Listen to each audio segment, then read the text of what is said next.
కందుకూరులో భర్త రెండో పెళ్లిని భార్య అడ్డుకునే ప్రయత్నం చేస్తుంది. కావలికి చెందిన నీలిమ, దగదర్తి మండలం ధర్మవరానికి చెందిన రూబేను 2012 సంవత్సరంలో ప్రేమించి పెళ్లి చేసుకున్నారు.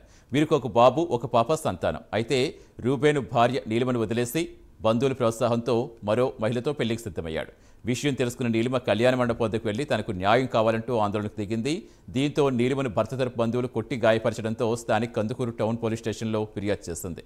కేసు నమోదు చేసుకున్న పోలీసులు దర్యాప్తు చేస్తున్నారు. మంచిగా ఉంటారు, ఎంజాయ్ చేసుకున్నాడు. ఏం సాధిస్తాడు? నేను వాళ్ళని ఎవరు ఏమనట్లేదు, వాళ్ళకి నాకు అసలు ఏం మాటలేదు. వాళ్ళు నన్ను కొడుతున్నారు, వాళ్ళకి నాకు సంబంధం లేదు.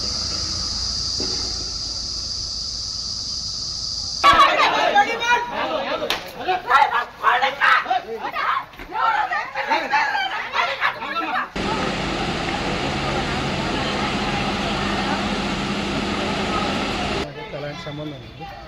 అమ్మాయికి నాకైతే లీగల్గా మ్యారేజ్ అవ్వలేదు. సో వాళ్ళు 12 ఏళ్ళ నుంచి ఇట్లా నన్ను ఇబ్బంది పెడతారు. నా పిల్లలకి నాకు సంబంధం నాకు విడాకులు కాకుండా రోజు వీడియో కాల్ చేసి మాట్లాడతాడు. ఇంకా టెలిఫోన్కి పిల్లలతో రోజు వీడియో కాల్ మాట్లాడతాడు. ఇంగ్లీష్ నేర్పిస్తూ ఉంటాడు. పిల్లల్ని ఇంగ్లీష్ నేర్చుకోమని చెప్పాడు. మాకు తెలియకుండా ఇది జరిగింది. మాతో బాగుంటానే మోసం చేశాడు. ఇప్పుడు నేను అడిగా, నువ్వు వచ్చేయచ్చు కదా, మనం బాగానే ఉన్నాం, ఎందుకు అక్కడ తిరుగుతావు, నీ డబ్బులు ఎట్టా, నువ్వు ఏం చేస్తావు తెలియదు, అక్కడ ఆరోగ్యం బాగలేదు అంటున్నావు, నీకేమన్నా అయితే ఎవరు చూస్తారు, కాకపోతే కట్ చేస్తారు ఏంటని చెప్పి నాకు డౌట్ వచ్చింది. సరే అన్నట్టు ఆలోచిస్తారు. మీ డాడీ ఎక్కడ వాళ్ళే వస్తలేదని చెప్పి పిల్లల్ని ఎగ్జామ్ పంపించి నేను డ్యూటీకి వెళ్ళిపోయా.